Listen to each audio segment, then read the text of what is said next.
Ya, shalom sahabat yang terkasih dalam nama Tuhan Yesus. Puji Tuhan, kita bertemu kembali dalam kasih-Nya. Kita akan melihat satu video. Bagaimana dalam video ini kita melihat azan dikumandangkan oleh saudara muslim di dalam gereja. Jadi video ini menjadi pro dan kontra ya. Saya melihat banyak saudara-saudara Kristen yang bangga gitu, yang kesenangan ada azan di dalam gereja. Mereka melihat ini adalah simbol toleransi tingkat tinggi. Tetapi ada juga yang kontra, sahabat. Mereka merasa aneh, kenapa harus mengumandangkan azan di dalam gereja begitu. Oke sahabat, langsung saja kita lihat videonya bagaimana.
Ya sahabat yang terkasih, saya akan memberikan 7 tanggapan atas video ini ya.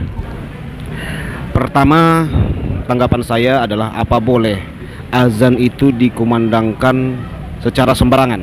Nah ini arti toleransi sebenarnya, sahabat. Kita harus menghormati juga bagaimana pandangan muslim terhadap azan. Itu penting supaya mereka tidak tersinggung loh. Karena kita mengetahui ya, azan itu adalah panggilan sholat dan tidak boleh dikumandangkan di luar jam-jam waktu sebelum sholat. Umpamanya sholat subuh jam 5 pagi, kumandangkan azan jam 3 pagi, apa boleh begitu? Saya nggak tahu di dalam gereja ini pukul berapa ya. Apakah jam 12 siang ya? Kalau jam 12 siang mungkin kumandang azan untuk sholat zuhur ya. Nah, sholat zuhur. Nah, azan itu adalah panggilan beribadah kepada saudara muslim, dan mereka beribadah ke masjid, bukan ke gereja. Nah itu penting sahabat, supaya tidak menyakiti juga saudara muslim, begitu loh. Jadi saya melihat kok banyak yang bangga begitu ya. Saya rasa muslim juga tidak suka itu ada kumandang azan waktunya belum sholat dan dikumandangkan azan itu di tempat yang salah. Nah, kedua, panggilan sholat itu kan kepada orang muslim, bukan kepada orang Kristen. Nah, pandangan saya yang kedua adalah sahabat-sahabat Kristen ketika sebelum beribadah pasti berdoa dulu dong, meminta kepada Tuhan, hadirlah engkau di gereja ini. Tuhan, kami mau beribadah, kami undang engkau hadir. Ketika Tuhan hadir di gereja saat saudara ibadah, terus ada panggilan kepada Allah lain, Tuhan orang lain, apakah Tuhan tidak cemburu? Firman Tuhan berkata bahwa Tuhan itu pencemburu loh sahabat. Nah itu jelas ya, kita mengetahui hal tersebut. Jadi tidak boleh dicampur baurkan hal yang seperti itu. Karena Tuhan sudah dipuji, disembah lewat lagu-lagu pujian yang kita naikkan. Terus ada panggilan ibadah, panggilan kepada Allah lain. Nah yang ketiga, apakah saat azan itu ada dikatakan Asyhadu anna Muhammad Rasulullah. Asyhadu anna Muhammad Rasulullah. Apakah itu diperkatakan? Kalau itu sudah diperkatakan ya salah sahabat. Kita tidak mengakui Nabi Muhammad itu sebagai nabi orang Kristen. Itu nabinya saudara muslim. Begitu ya. Karena di dalam azan itu ada kata-kata asyhadu alla ilaha illallah wa asyhadu anna Muhammad Rasulullah. Itu yang ketiga. Yang keempat, tanggapan saya kalau memang ini adalah bentuk toleransi yang dilakukan mungkin sekali setahun atau sekali 2 tahun keberagaman, ya seharusnya disediakan tempat. Panitia seharusnya mencari sebuah tempat yang bukan di gereja.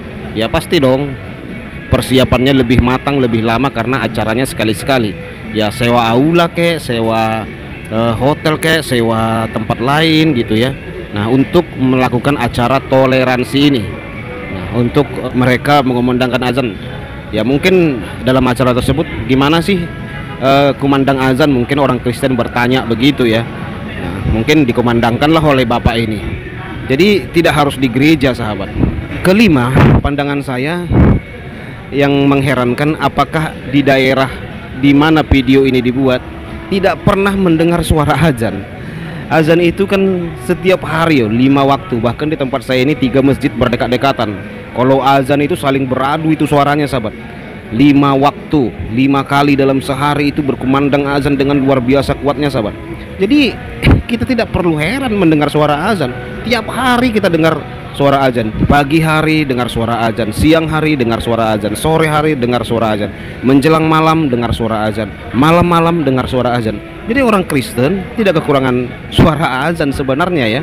Jadi itu yang menjadi pertanyaan bagi saya. Berarti mungkin tempat yang ada dalam video ini mungkin di daerah, mungkin ada muslim mungkin 3 orang 5 orang, lalu diundanglah sebagai bentuk toleransi, menghormati kaum minoritas, menyayangi orang minoritas walaupun jumlah mereka sangat sedikit, ya dikasihi gitu saudaraku. Karena kita tahu sahabat, orang Kristen ini pasti bisa mengayomi minoritas. Ini kalau videonya di daerah yang tidak ada muslimnya, yang mungkin hanya beberapa orang saja begitu ya.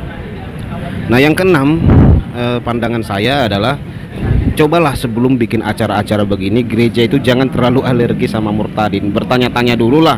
Nah undanglah dulu para murtadin, menjelaskan apa tujuan azan, apa maksud azan itu, dan untuk apa azan itu dikumandangkan, apa boleh azan itu dikumandangkan di sebarang tempat. Orang Islam pun pasti tahu ya sahabat yang terkasih, azan itu tidak boleh dikumandangkan secara sembarangan loh sahabat.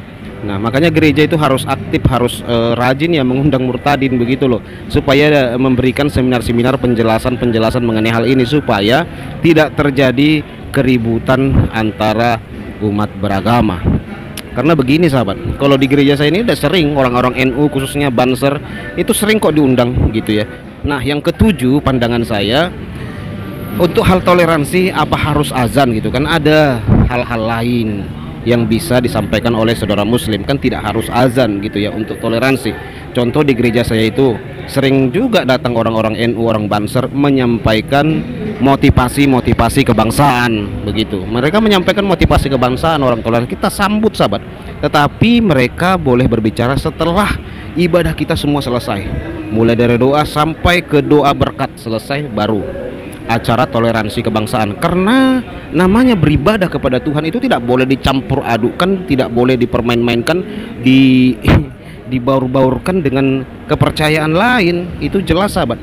Saya pernah sampaikan itu dalam gereja, tidak boleh saudara muslim kalau diundang ke gereja itu di saat di tengah-tengah ibadah itu mereka berbicara, itu tidak boleh. Kalau mau ya setelah di akhir gitu ya, di akhir. Ataupun kalau ada anggota dewan, ini kan mau pemilihan anggota dewan nih, tidak boleh pas saat-saat ibadah itu disampaikan motivasi dia, misi dia, itu tidak boleh sahabat. Harus selesai dulu ibadah, karena kita ibadah kepada Tuhan loh. Masa ibadah kepada Tuhan dicampur-campurkan dengan politik, dicampur-campurkan dengan kepercayaan lain, itu kan saya rasa Tuhan sangat cemburu dengan hal-hal seperti itu. Tidak disukakan dengan hal yang seperti itu sahabat ya. Jadi kita tahu, jadi kalau mau sampaikan toleransi ya selesai ibadah semua, memuji, menyembah Tuhan semuanya baru. Jadi di tempat saya begitu, selesai ya saudara Banser, saudara NU ketika mengucapkan salam assalamualaikum warahmatullahi wabarakatuh, orang Kristen yang tahu ya dibalas waalaikumsalam warahmatullahi wabarakatuh, kata orang Kristen yang tahu mengucapkan salam tersebut. Yang nggak tahu ya diam saja begitu ya. dan mereka bilang shalom ya shalom gitu ya, dan mereka sampaikan juga, dan tidak ada mereka mengatakan mari kita bersahadat, tidak ada. Waktu orang NU ke gereja kita itu tidak ada mereka ngomong mari kita semua bersahadat, mari kita sunat massal, enggak, hanya hal-hal kebangsaan, toleransi, perdamaian, kebaikan untuk bangsa ini, sahabat. Tidak ada yang kumandangkan tentang agamanya, begitu loh. Nah demikian juga kalau kita diundang ke masjid atau apa ya, kita sampaikan hal-hal perdamaian, kasih, apa yang diajarkan oleh Tuhan Yesus. Tapi kan tidak bisa kita katakan kepada mereka semua mari terima Yesus Kristus sebagai Tuhan dan Juru Selamat semua, kita baptis mereka semua di masjid. Udah pasti yang lain ya udah protes, sahabat. Nah itulah pandangan saya, sahabat, dari 7 yang saya sampaikan mengenai hal tersebut. Oke sahabat yang terkasih, Tuhan Yesus memberkati. Shalom.